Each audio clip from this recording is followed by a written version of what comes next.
Anthony Edwards, who starred as Dr. Mark Greene in 90s hit drama, has written a powerful account of how he was molested as a child. The Top Gun star claims he was molested when he was 12 years old by producer Gary Goddard, who at the time was a friend and mentor for the child actor. He claims that his best friend was raped by Goddard. Goddard has denied the claims of sexual misconduct unequivocally. "When I was 14 years old, my mother opened the door for me to answer honestly about the rumors she had heard about Gary Goddard, who was my mentor, teacher, and friend, being a paedophile. I denied it through tears of complete panic. To face that truth was not an option as my sense of self was completely enmeshed in my gang of 5 friends who were all led by this sick father figure. I met Goddard when I was 12, and he quickly became a dominant force in my life. He taught me about the value of acting, respect for friendship, and the importance of studying." Anthony Edwards starred as Dr. Mark Greene in Point 2. Anthony Edwards starred as Dr. Mark Greene in Pedophiles Prey on the Weak. "My father, who suffered from undiagnosed PTSD from World War II, was not emotionally available. Everyone has the need to bond, and I was no exception. My vulnerability was exploited. I was molested by Goddard, my best friend was raped by him, and this went on for years. The group of us, the gang, stayed quiet." Responding to the piece, Goddard's spokesman, Sam Singer, said in a statement, "Gary first met Anthony more than 40 years ago. Gary was a mentor, teacher and a friend to Anthony, which makes this story all the more disturbing to him."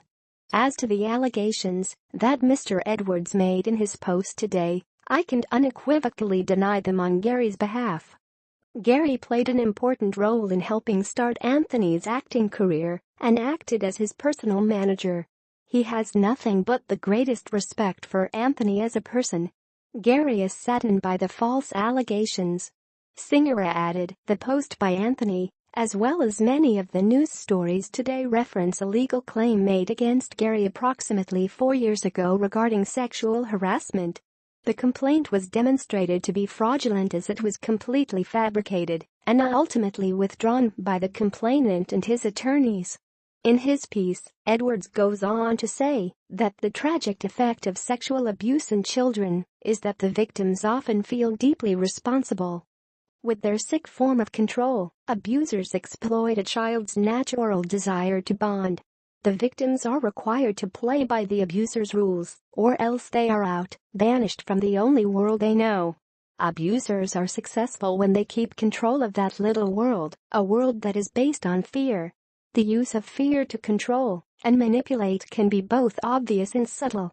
Abusers will often use the word love to define their horrific actions, which constitutes a total betrayal of trust.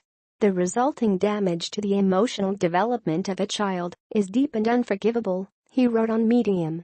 Edwards said he felt fortunate to have had access to therapy and fellow survivors because the shame he felt lost its power when he came together with people to share their common experiences. The actor said he confronted Goddard in an airport 2 decades ago. 22 years ago, I happened to run into Gary Goddard at an airport. I was able to express my outrage at what he had done. He swore to his remorse and said that he had gotten help. I felt a temporary sense of relief. I say temporary because when Goddard appeared in the press 4 years ago for alleged sexual abuse, my rage resurfaced. At 51 years old, I was directed by a group of loving friends to a therapist who specializes in this kind of abuse. By processing my anger in a safe place with a professional, I was finally able to have the conversation that I wish I could have had with my mom when I was 14. I've learned a lot in these last 4 years. Most importantly, I've learned that I'm not alone. 1 in 6 men have an abusive sexual experience before they turn 18. Secrecy, shame, and fear are the tools of abuse, and it is only by breaking the stigma of childhood sexual abuse that we can heal, change attitudes, and create safer environments for our children, he said.